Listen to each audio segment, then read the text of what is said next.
ये मैनेजर जो बैठे हैं मोदी सरकार, ये हमारे देश की सब पब्लिक सेक्टर को बेच रहे, सब संपत्ति को बेच रहा। जब बिना मालिक की अनुमति को लिए हुए अगर मैनेजर बेचता है तो क्या करना होगा मालिक को, यानी आपको और हमको?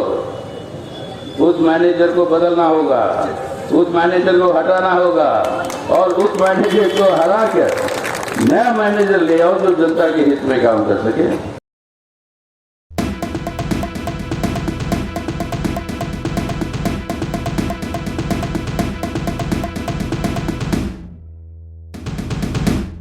अब ये इस तरीके के झूठ बोलकर नफरत फैला, मुसलमानों के खिलाफ नफरत फैला है।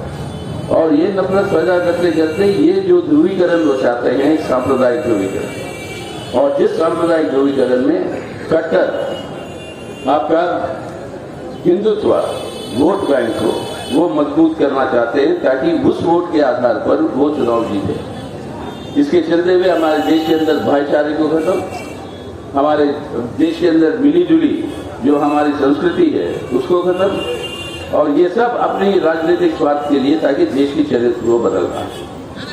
और हर भाजपा के जो राज्य है, हर राज्यों के अंदर नए कानून बनाए, कहीं पर लव जिहाद के नाम पे, कहीं पर गो सुरक्षा के नाम पे, कहीं पर यूनिफॉर्म सिविल कोड के नाम पे, और ये सब टारगेट करते हैं आपके माइनॉरिटीज के ऊपर, खासतौर से मुसलमानों के ऊपर। और इस तरीके से टारगेट करके ये नफरत को पैदा करके नफरत के आधार पर राजनीति चलाने वाली है।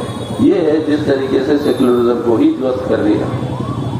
अब सेकुलरिज्म को ही ध्वस्त जो कर रहे हैं, साथ ही साथ अपने डेमोक्रेसी को, और उस डेमोक्रेसी को आपने देखा कल सुप्रीम कोर्ट ने आदेश देकर वो न्यूज क्लिक के एडिटर को, प्रदीप हुड्डा को रिहा किया बेल में।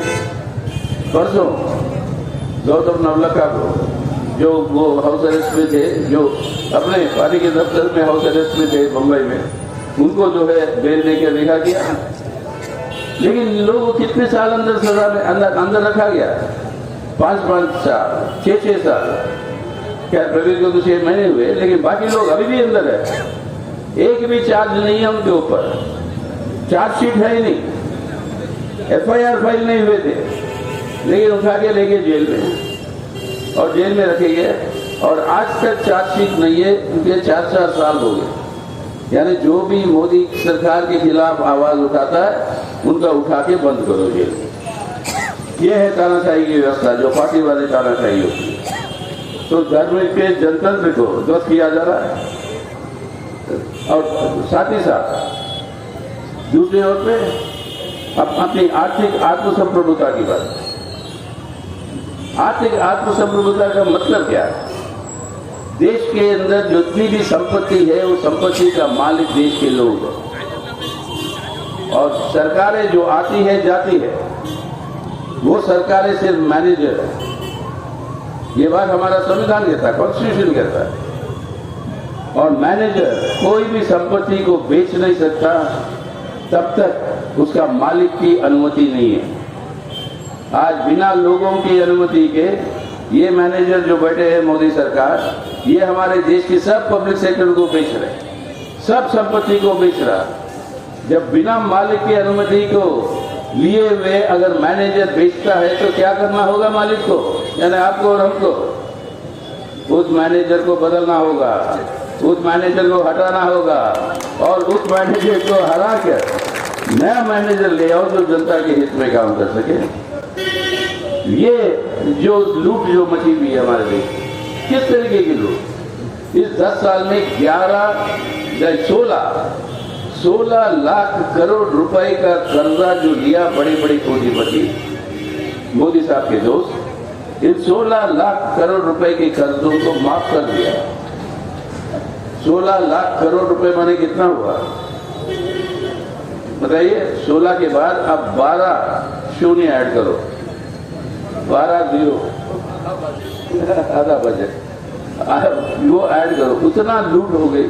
उन सबको माफ कर दिया। अपना किसान अन्नदाता जो 20,000-30,000 रुपए का कर्जा लेता है, उसके कर्जे को माफ करने की बात कहो तो सरकार नहीं करती। और किसान जो हमको पैदा करके खिलाता है वो खुदकुशी कर रहा है क्योंकि उसके पास पैसे नहीं है ये लौटाने के लिए कर रहा है।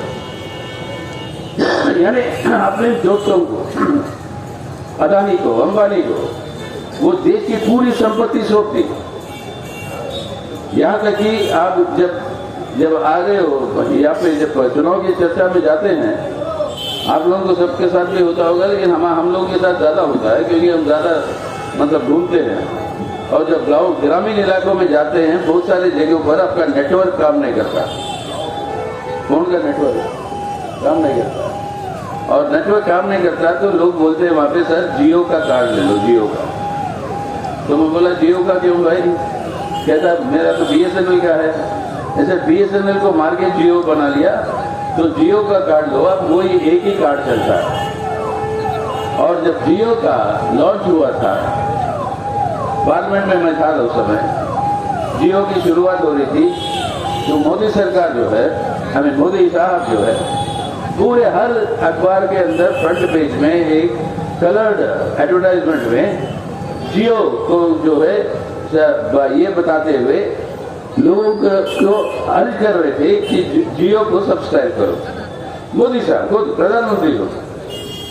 तो उस दिन मैं पार्लियामेंट में कहा, मोदी साहब बैठे हुए थे, इत्तेफाक से वो सामने बैठते भी रहे जहाँ पे मैं बैठता हूँ, तो वो सामने थे वहाँ पे। तो बोला मोदी साहब आपने तो हमारे देश का नारा ही बदल दिया। वो बोला कौन सा नारा? बोला आज भी हमारे देश के अंदर सिपाही जब एक दूसरे को देखते हैं वो जय हिंद बोलते हैं। तो आज आपने जय हिंद को जियो हिंद बना दिया, और पूरा जो है देश की संपत्ति को आपने अंबानी को सौंप दी।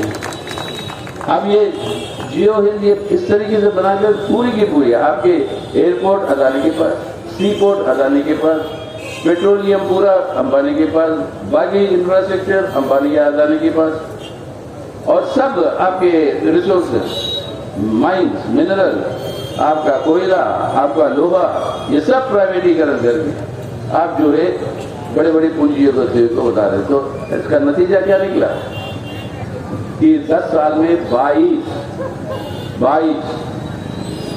खरबपति बने मोदी साहब के चलते। और उस 22 खरबपति 22 इंसानों के हाथ में कितना है संपत्ति? देश का 70% आबादी, 70%, यानी 1 करोड़ लोग, 70% आबादी के पास कितना संपत्ति है? वो सिर्फ ये 22 लोगों के हाथ में। यानी ये है अमीर अमीर बन रहा है, गरीब गरीब बन रहा है। और गरीब के लिए आज सबसे ज्यादा बेरोजगारी आजादी के बाद हमारे पास। প্লিজ চুরি করবেন না।